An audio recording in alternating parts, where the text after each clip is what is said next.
آج یہ باور کروانا چاہتا ہوں کہ اگر ہم اسلام کی تعلیمات پر عمل نہیں کریں گے، اگر ہم اسلام کی باتیں نہیں کریں گے، اگر ہم اسلام کے احکامات پر عمل نہیں کریں گے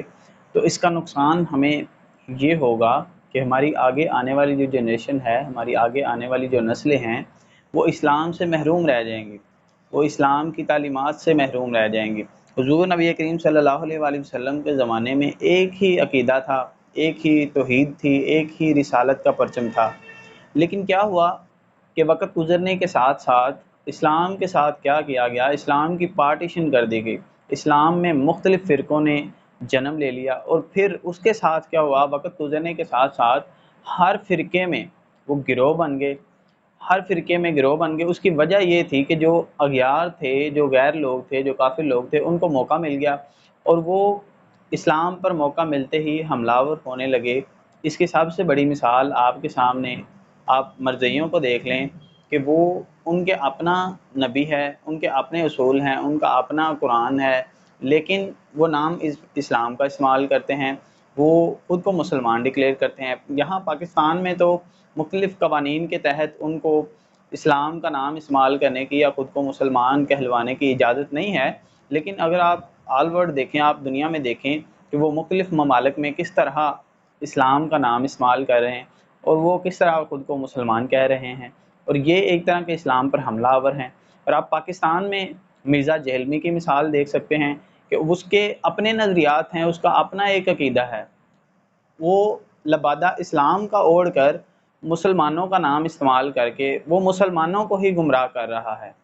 وہ مسلمانوں کو گمراہ کر رہا ہے، لیکن یہ کیا ہے کہ اس کے اپنے ہی نظریات ہیں۔ آپ کو سب کو لوگوں کو یہ علم ہے کہ سوشل میڈیا کے ذریعے سب تک اس کا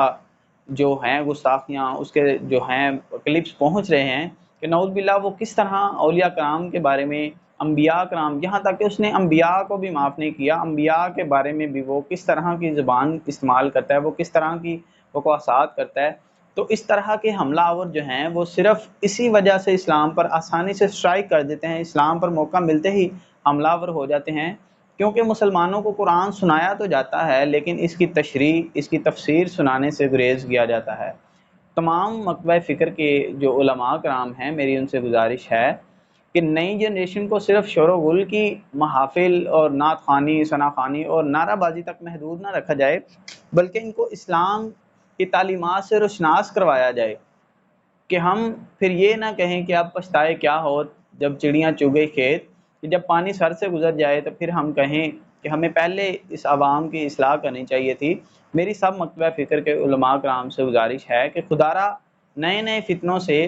بچیں۔ اسلام کی تعلیمات کسی پلمبر، کسی انجینئر، کسی الیکٹریشین یا ڈرائیور کے پاس جانے سے حاصل نہیں ہوں گی۔ عوام سے یہ گزارش ہے کہ اسلام کی تعلیمات سیکھنے کے لیے علماء کی محافل کا رخ کریں، علماء کی صحبت اختیار کریں، کہ آپ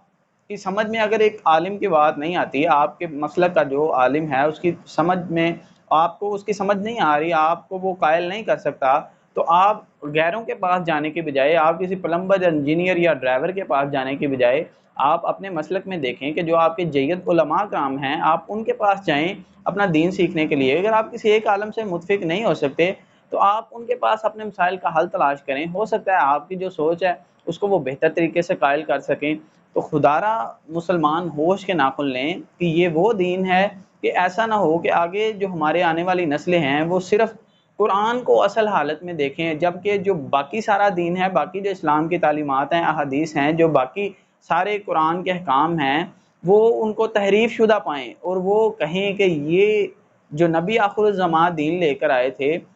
وہ یہ دین ہے۔